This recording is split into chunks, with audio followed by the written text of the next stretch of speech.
A gente vai ler então o Salmo 143. Quem achou, diga amém. Quem achou, diga célula. Amém. Salmo 143.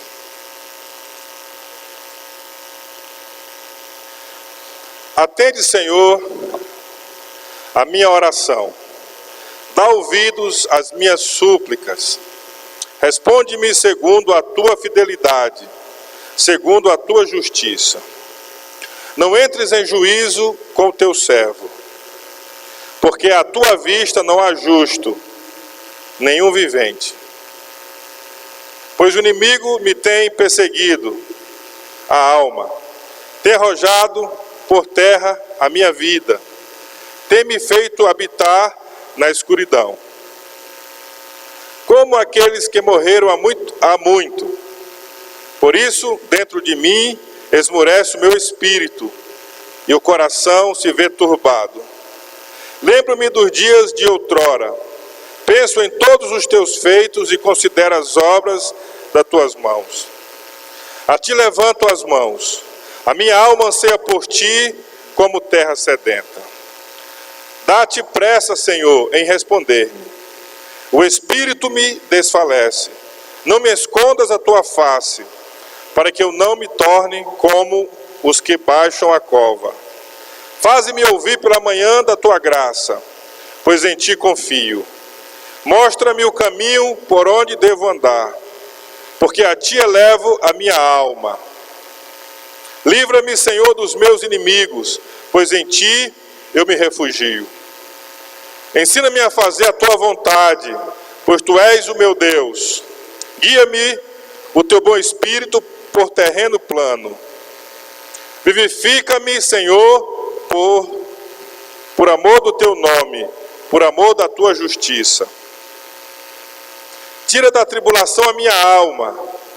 Por tua misericórdia, dá cabo dos meus inimigos e destrói todos os que me atribulam a alma, pois eu sou o teu servo. Amém? Coloque a mão no seu coração. Diga-se comigo: Espírito Santo, nesse momento, o meu coração está aberto para receber a semente viva da tua palavra e todo o consolo do teu Santo Espírito ao meu coração, em nome de Jesus. Amém. Amém. Obrigado, você pode se assentar. Eu quero compartilhar então esse tema, o que devemos fazer nos dias maus. Nós vamos estar falando sobre esse tema durante os próximos domingos, mas os próximos 5 domingos a partir de hoje.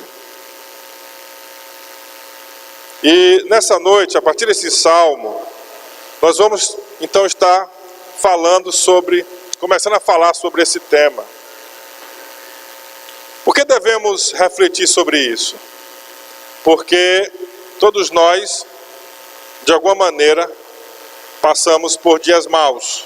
Todos nós, de alguma forma, passamos por dias difíceis em nossas vidas. Todos nós.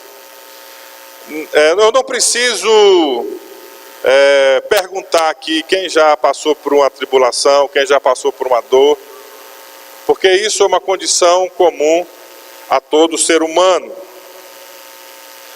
Mas talvez a gente se pergunta nesses momentos de sofrimento e de dor, a gente fica se perguntando: por que essa dor? Por que eu estou passando por isso? Por que, Senhor? E às vezes a gente procura se perguntar aonde começou, qual é a origem desse mal, por que está acontecendo isso comigo? Então, muitas perguntas nascem ao nosso coração nesses momentos. Nesse versículo 3 e 4 desse Salmo 143, Davi diz assim: o inimigo persegue-me e esmaga-me ao chão, ele me faz morar nas trevas, como os que há muito morreram. O meu espírito se desanima, o meu coração está em pânico. Ele descreve uma situação de dor emocional, uma ansiedade, uma preocupação, e ele vê que ele está sendo perseguido por um inimigo. Então, para Davi, a causa da dor que ele estava passando nesse salmo era um inimigo. Nós sabemos que Davi, durante a sua vida, ele teve muitos inimigos. Desde o princípio, quando ele começou a ficar conhecido, quando a Bíblia começa a falar de Davi, Davi começa a enfrentar muitos inimigos. E vencendo, muitas vezes perdendo, algumas vezes perdendo, mas muitas lutas, e às vezes os inimigos lançaram dor ao seu coração, à sua vida. Então, nessa situação específica, Davi sabia qual era o inimigo, com certeza. Historicamente, ele sabia, ele discernia qual era o inimigo. Agora, a gente também vai concordar com Davi que aquilo que nos traz, que nos tira a alegria, aquilo que nos tira a esperança, aquilo que nos amedronta para o futuro, aquilo que zomba dos nossos sonhos, ou aquilo que nos causa dor, nós vamos chamar isso também de inimigo. Não é amigo o que nos tira a paz, não é amigo o que nos tira o sono, não é amigo aquilo que nos traz a dor, não é amigo, é também o inimigo. Agora, quem é esse inimigo? Como é que a gente, como Davi, poderia identificar esse inimigo? Alguns diriam que é a sogra, não é verdade? Não, meu problema é por causa da minha sogra. Alguns diriam que o seu grande inimigo é a sogra. Outros diriam que talvez seja a esposa, o esposo. Não, eu sou infeliz por causa do marido, por causa da esposa. Talvez algum jovem diria, não é meu pai que é meu inimigo, que me causa dor, é minha mãe, é minha avó, meu avô. Alguns poderiam dizer, não, meu inimigo é meu patrão. Alguns diriam, não, meu inimigo é o presidente Temer, é ele que desgraça o país. Então é meu inimigo que me está trazendo o desemprego. E aí muitos poderiam dizer muitas coisas sobre o que seria esse inimigo que tira a paz, a alegria, a felicidade do coração, que traz dor ao coração. Mas sabe, irmãos, que nessa busca muitas vezes de encontrar a causa da dor, da tristeza, muitas pessoas culpam Deus. Muitas pessoas começam a pensar que a culpa do sofrimento dela é de Deus. Não, eu estou sofrendo por causa de Deus. Ele é culpado das minhas dores, dos meus infortúnios. Ele permitiu que esse mal acontecesse. Ele permitiu que essa doença viesse, que essa pessoa morresse. Ele permitiu que eu perdesse o meu emprego, não tivesse oportunidade. Muita gente, de alguma forma, está culpando Deus pelo dia mau, pelos seus infortúnios. Mas sabe, irmãos, qual é o problema de culparmos a Deus pela nossa dor? Sabe qual é a dificuldade de alguém culpar Deus pela sua dor? É porque quando alguém tem essa ousadia, ele cria um tribunal no seu coração e na sua mente. Ele cria um tribunal onde ele desafia a santidade, a bondade e a justiça de Deus. Então, se Deus é culpado, ele está dizendo que Deus não é justo. Deus não é correto, Deus não é santo, Deus não é bom. Então, a pessoa se torna um juiz, um Deus, com D minúsculo, claro, em relação ao Deus, com D maiúsculo, o Deus soberano. Ele passa a ser um juiz contra Deus. É como se ele colocasse Deus no banco dos réus. Mas isso não é sábio. Porque isso é como cutucar a onça com a vara curta.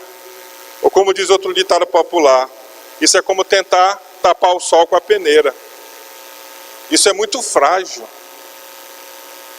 Isso é muito perigoso. É muita ousadia de um ser humano. Então, quando alguém culpa Deus, ele entra numa disputa. Eu versus Deus. E essa pessoa, então, muitas vezes, ela passa a tratar Deus como o cara, o ser, lá de cima, aquele que é mau, que não se importa. Agora, essa questão de culpar Deus e de querer lutar contra Deus, não é uma coisa nova. Tem, por exemplo, o filósofo alemão, um dos pais do comunismo, chamado Karl Marx, de 1818 a 1883, ele disse assim: a religião é o ópio do povo. Mas ele disse mais. Isso é um Karl Marx jovem, né? Pode passar o próximo. Ele disse mais. Ele falou mais. Assim o céu eu perdi, e sei disso muito bem. Minha alma, que já foi fiel a Deus, está escolhida para o inferno. Nada senão a vingança restou para mim. Eu desejo me vingar contra aquele que governa lá em cima. Então, veja bem, isso é a consequência de alguém que de alguma forma quer lutar contra Deus, se levanta contra Deus, quer culpar Deus pelos infortúnios seus ou da humanidade. Queridos, a verdade, porém, é que nenhuma acusação pode realmente afetar ou condenar o inocente. Então nenhuma acusação pode condenar aquele que é justo, santo e bom. Se Deus é justo, santo e bom, então não adianta alguém se levantar, alguém tentar acusar, porque não vai colar, não vai dar certo. É impossível. O próprio Senhor Jesus, quando ele veio, ele afirmou: só tem um bom, Deus é bom. Diga assim: Deus é bom. Ele disse: só tem um único bom. Ele estava se referindo a Deus. Deus é bom. Em Abacuque, capítulo 1, do versículo 13, na parte A, diz assim o profeta: teus olhos são tão puros que não suporta ver o mal, não pode tolerar a maldade. Amém? Deus é bom. Deus não pode tolerar a maldade. Ele não suporta a maldade. Ele é puro de olhos. Deus é bom. Toda a Escritura está baseada na bondade de Deus. Agora, irmãos, olha aqui para mim. E se Deus decidisse entrar em juízo contra uma pessoa? Se Deus decidisse entrar em juízo contra você? Se Deus decidisse entrar em juízo contra uma pessoa que quer lutar contra Deus, que quer se exaltar e ser Deus sobre Deus, dizer que Deus está errado, que Deus é culpado, que Deus é isso, que Deus é aquilo, que Deus não é bom. Se Deus resolve entrar em juízo com essa pessoa, o que restaria dessa pessoa? O que seria dessa pessoa? O salmista, ele diz no versículo 2 de Salmo 143: não entres em juízo com o teu servo, não leve o teu servo a julgamento, está dizendo Davi, porque a tua vista não é um justo, nenhum vivente. Então, na oração de Davi, mesmo Davi sofrendo, mesmo Davi sendo perseguido, tendo inimigos em seu encalço, ele está dizendo: não entre em juízo comigo, Senhor. Não me coloque no teu tribunal. Porque mesmo eu sofrendo, mesmo eu padecendo, mesmo eu pobre, mesmo eu necessitado, eu não sou justo, porque não é um justo. A pastora está fazendo um curso de teologia da Universidade de Saber e Fé. É muito bom esse curso. Aí ela está estudando uma matéria e ela perguntou assim para mim: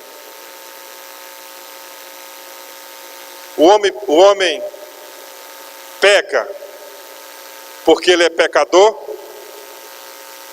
Ou o homem é pecador porque peca? O que você acha? O homem peca porque é pecador? Ou ele é pecador, por isso ele peca? Ele peca porque comete pecado? Ou ele peca porque ele já nasceu pecador?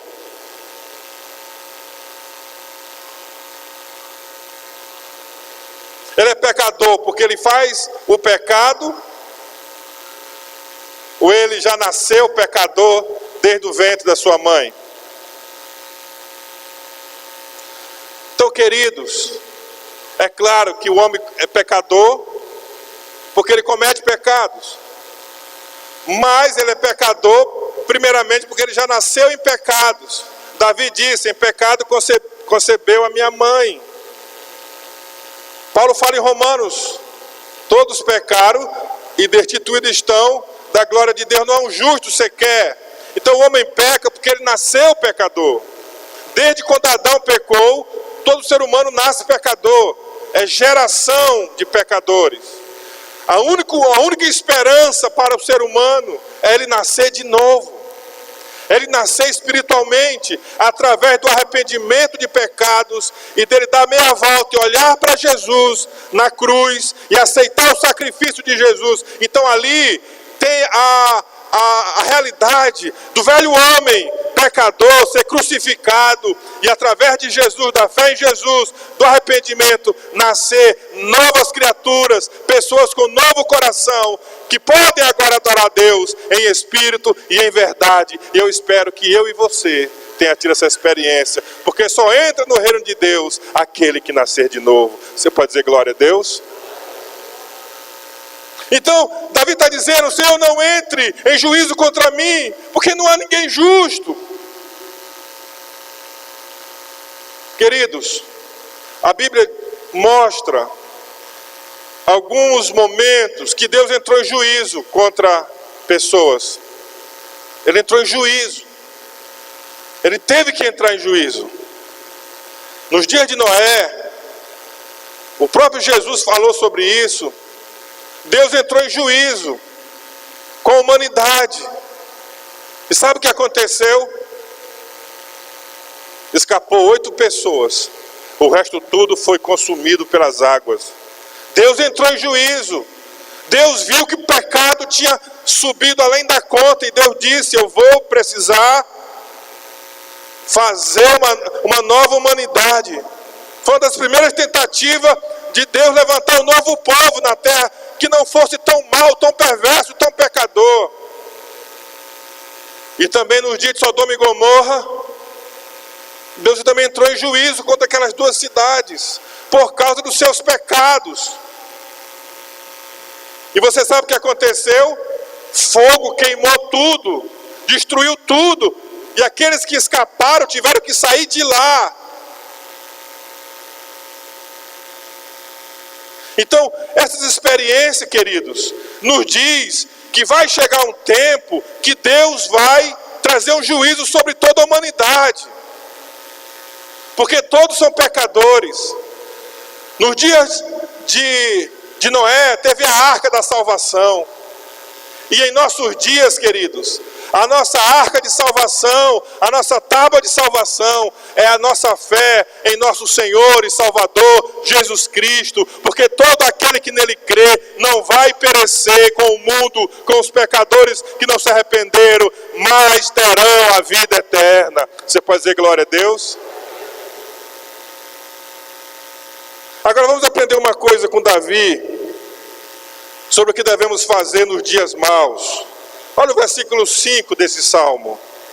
Lembro-me dos dias de outrora, penso em todos os teus feitos e considero nas obras das tuas mãos. Então, quando Davi estava vivendo aquele momento de dor, ele pensou nos dias do passado, na história. Ele lembrou das obras que Deus já havia operado anteriormente. E ele considerou as obras das mãos de Deus, da criação de Deus. Então, querido, nos dias maus, pela experiência de Davi, a primeira coisa que devemos fazer não é nos concentrar somente na situação da dor que estamos vivendo. Não é ficarmos só pensando no mal que nos sobreveio. Não é ficar tendo assim, pena de nós mesmos, tendo dó de nós mesmos, e ficar nos alimentando da dor, da solidão, da desgraça, da derrota, do mal. Então, nós vemos aqui que nós precisamos tirar os olhos da nossa situação particular de dor e olhar para as obras de Deus na história, na criação e através da revelação de Cristo Jesus, o nosso Senhor. Você pode dizer amém, querido? Então, querido, uma coisa que nós temos que atentar no sentido universal, geral, a Bíblia revela que o inimigo verdadeiro que nos causa dor, a causa da dor humana, é Satanás. Tanto o livro de Jó como em Apocalipse, Satanás acusa o homem diante de Deus e acusa Deus diante do homem. Ele quer tirar todas as possibilidades, todas as esperanças do homem. E se ele pudesse, ele evitaria que Deus olhasse para o homem e estendesse as mãos, porque ele faz o leve trás, ele é o fofoqueiro. Ele acusa o homem diante de Deus e acusa Deus diante do homem. Ele fala mal de Deus diante do homem, e ele fala mal do homem diante de Deus. Creio que Satanás é o primeiro fofoqueiro da história. O primeiro a fazer fofoca na história é Satanás. Cuidado com o que você fala, que você pode estar sendo um aliado de Satanás. Cuidado com as histórias que você conta. Perceba que quando acusamos Deus pelo mal, pela dor que nos sobrevém, de forma inconsciente e até assim no engano, nos aliamos a Satanás. Ele é o acusador, ele é que acusa. Olha aqui para mim, irmãos. Tem muitas pessoas que quando cometem um erro, se sente tão mal que ele se afasta da igreja, porque ele cometeu um erro, ele cometeu um pecado, sente um remorso muito grande. Algumas pessoas cometem erro e se afastam da sua família. Alguns cometem um erro e estão sendo capazes até de tirar sua própria vida. Mas esse sentimento de acusação, esse sentimento de condenação, é um sentimento satânico, é um sentimento diabólico. O diabo está acusando. E quando então nós acusamos Deus de algum mal que nos sobreveio, nós estamos nos tornando aliados de Satanás, fazendo o jogo de Satanás. Queridos, Deus, que sendo justo desde sempre, Deus, Ele poderia levar o juízo condenatório a todo homem, a toda pessoa, porque toda pessoa é pecadora e comete pecado. Deus poderia chegar um momento que Ele poderia dizer: agora eu vou acabar com tudo. Não porque o diabo acusa, mas porque Deus conhece, Deus sabe todas as coisas, porque a Bíblia diz que Deus, Ele conhece o oculto, Ele vê nas trevas, Ele conhece o íntimo, Ele conhece a intimidade, Ele sabe todas as coisas, Ele é onisciente. Então Deus poderia trazer o juízo sobre a humanidade, e sobre mim, sobre você. Mas só que Deus, Ele resolveu mostrar um outro aspecto do seu caráter. Ele olhou para a humanidade, Ele olha para o homem, olha para uma pessoa humana, e Ele resolve revelar o seu amor. Deus revela o seu amor ao homem, à humanidade, através de Cristo Jesus. Você pode dizer amém? Em Cristo Jesus, Deus revela o seu amor ao homem, a mim e a você. Sobre Jesus, o profeta Isaías escreveu: certamente Ele tomou sobre si as nossas enfermidades, e as nossas dores levou sobre si, e nós o reputávamos por aflito, ferido de Deus e oprimido. Mas Ele foi traspassado pelas nossas transgressões e moído pelas nossas iniquidades. O castigo que nos traz a paz estava sobre Ele, e pelas suas pisaduras fomos sarados. Todos nós andávamos, todos nós desgarrados como ovelhas, cada um se desviava pelo caminho, mas o Senhor fez cair sobre Ele a iniquidade de nós todos. Ele foi oprimido e humilhado, mas não abriu a boca. Como cordeiro foi levado ao matadouro, e como ovelha muda perante os seus tosquiadores, Ele não abriu a boca. Por juízo, o opressor foi arrebatado, e de sua linhagem, quem dela cogitou ou se lembrou? Porquanto foi cortado da terra dos viventes, por causa da transgressão do meu povo, foi Ele ferido. Diga glória a Deus. Então, irmãos, na cruz, Deus demonstra o seu amor, porque o juízo que deveria vir sobre mim, sobre você, o castigo que deveria vir sobre mim, sobre você, irremediavelmente, Deus lançou sobre o seu Filho Jesus na cruz do Calvário. Então hoje, por causa da cruz, das pisaduras, do sofrimento de Jesus, nós somos perdoados, nós somos sarados, nós somos curados, nós somos redimidos, nós temos uma nova oportunidade de nos aproximar de Deus e ser amigo de Deus, de ter relacionamento com Deus e de receber em Cristo Jesus a vida eterna. Você pode dizer glória a Deus?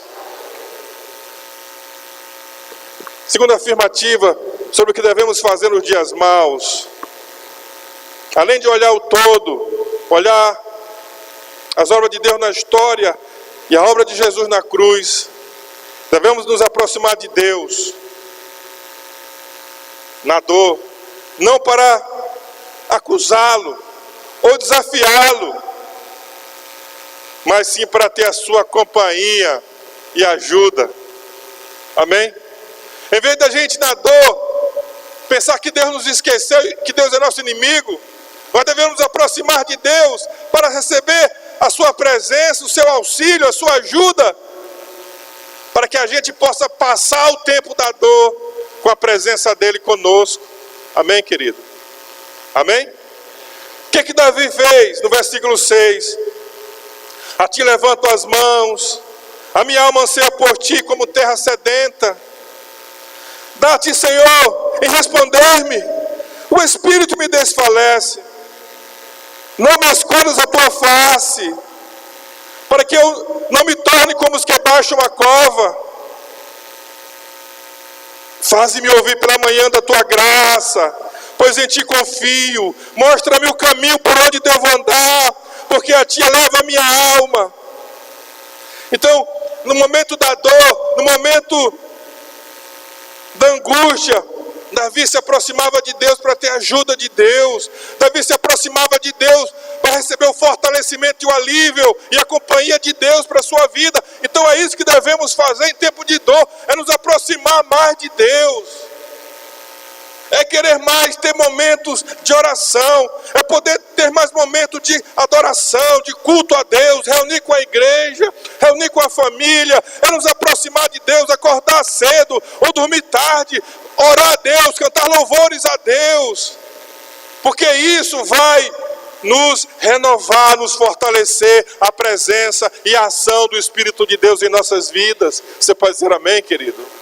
Nós vamos passar melhor pela dor, vamos passar com mais ânimo, vamos passar com mais força pela dor. Não vamos ser estraçalhados, mas teremos em nossa vida a presença e o renovo de Deus em nossos corações. Você pode dizer amém? Você pode dizer glória a Deus? Irmãos, uma coisa interessante.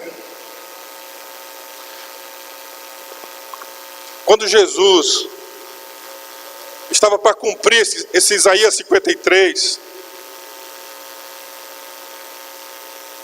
um pouquinho antes, ele foi orar no jardim chamado Getsêmani.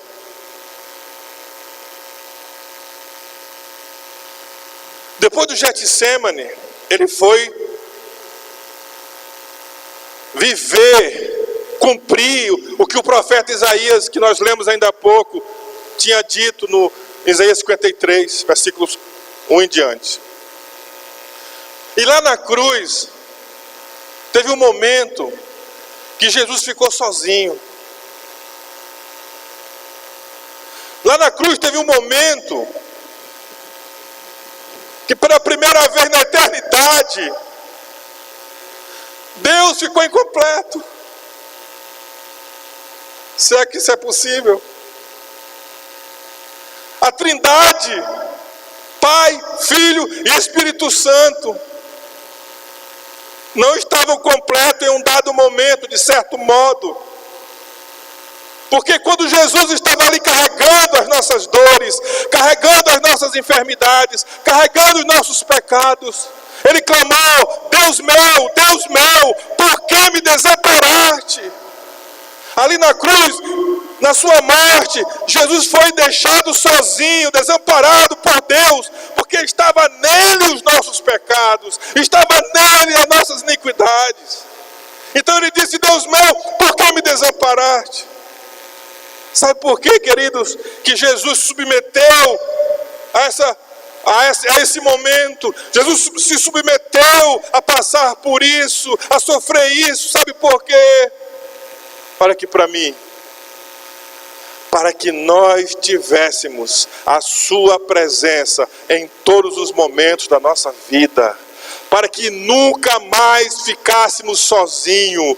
Para que o Deus conosco entrasse em nossa vida, entrasse em nossa história, entrasse em nosso coração, e em qualquer circunstância da nossa vida agora, Ele está presente, Ele é Emmanuel, Ele nos deu o Espírito Consolador. Querido, não importa a dor, não importa o sofrimento, não importa o dia mau que você está passando, é certo que Jesus está com você, que Deus está com você, e em todas as coisas, em Cristo Jesus, você é mais do que um vencedor. Você pode dizer aleluia e dar um aplauso ao nome do Senhor. Então, querido, quando temos a presença conosco, isso nos tirará a dor da tribulação interior, mesmo que as circunstâncias ainda não mudaram. Porque sabe, irmãos, eu sempre pensei que quando Deus ouvia a nossa oração, as circunstâncias mudavam. Mas eu aprendi, na minha experiência de vida, experiência com Deus, que tem coisas que não mudam em nossa vida. Tem circunstâncias da nossa vida que não mudam. E não é porque Deus não ouviu, mas é porque é plano dele que não mude mesmo. Que a gente passe por algumas situações. Essa experiência foi de São Paulo, quando ele disse que orou 3 vezes, pedindo a Deus que tirasse dele o espinho da carne. E Deus respondeu a ele. Deus não tirou o espinho, mas respondeu a ele: a minha graça te basta. O meu poder se aperfeiçoa na fraqueza. Então Paulo disse: eu vou me alegrar então na minha fraqueza, porque o poder de Cristo está se aperfeiçoando na minha vida. Eu estou crescendo em Cristo, então eu vou me alegrar com essa minha dificuldade. Teve um momento da minha vida que eu disse: Senhor, por que o Senhor não me livra desse espinho, dessa dor? Mas Deus não me livrou até hoje. Mas Ele me ensinou a conviver com a minha fraqueza. E Paulo disse: esse espinho em mim, é para que eu não me glorie, para que eu não me exalte, é para que eu não me ensoberbeça. Então eu vou me gloriar na minha fraqueza, porque na minha fraqueza Jesus está sendo exaltado, glorificado. Então eu vou louvar a Deus, porque a sua graça me basta. Querido, a graça de Deus te basta em qualquer situação da sua vida, em qualquer circunstância da sua vida. A graça de Deus é suficiente, sendo Ele te livrando da circunstância, ou se a circunstância não mudar, mas Ele muda você e a maneira que você enfrenta a dor e a dificuldade. Diga glória a Deus. Então Davi disse no versículo 11: vivifica-me, Senhor, por amor do teu nome, por amor da tua justiça, tira da tribulação a minha alma. Primeiro, vivifica-me. E a terceira coisa que você deve fazer nos tempos de angústia, de dor, segundo esse salmo de Davi, em vez de você entrar em juízo, em revolta contra Deus, será mais sábio e benéfico. Sabe o que você fazer? Você se render diante dele e adorá-lo, mesmo nas coisas que você não entende. Você se prostrar diante do mistério. Você se render diante daquilo que não lhe é revelado.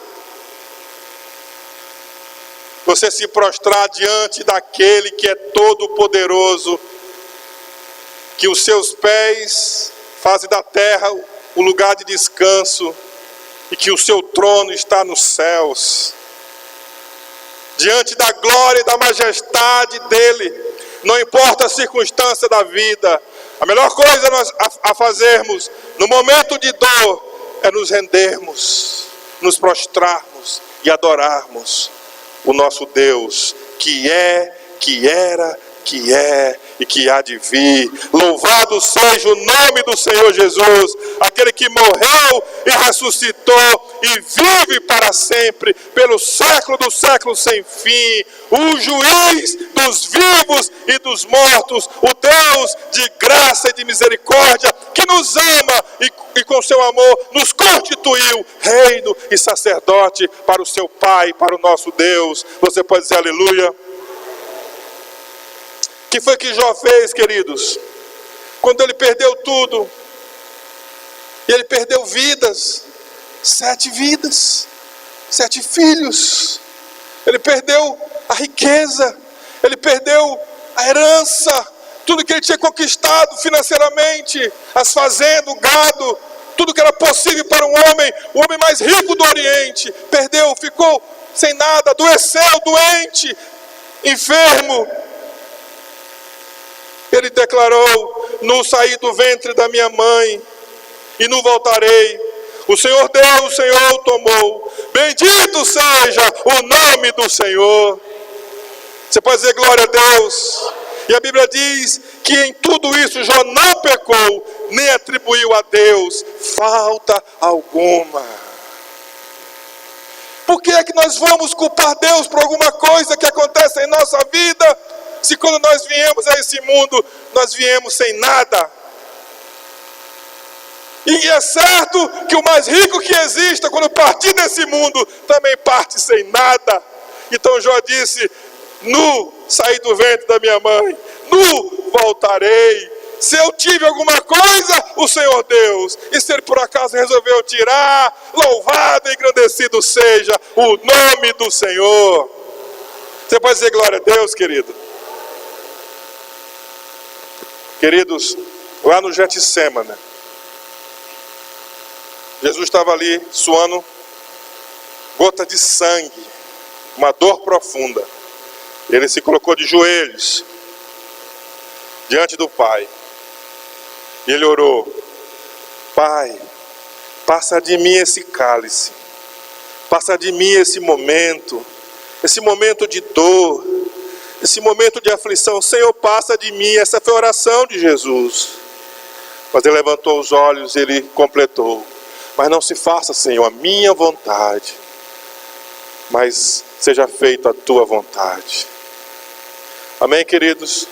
No momento de dor, que nós não compreendemos, que nós não entendemos, que nós já pedimos e parece que Deus não respondeu, não ouviu, não nos tirou o sofrimento, nós temos que nos prostrar diante dele como Jesus e dizer: Senhor, eu quero, eu preciso, eu necessito, sou pobre, mas seja feito a tua vontade. Você pode dar um aplauso ao nome do Senhor Jesus.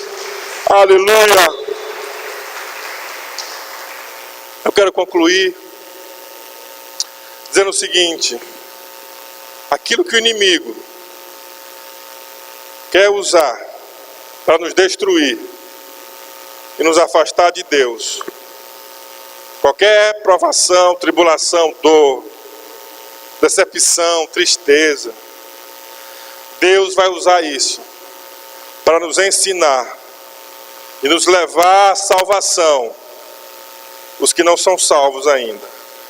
E há um grande crescimento na vida cristã, na fé e na vida pessoal.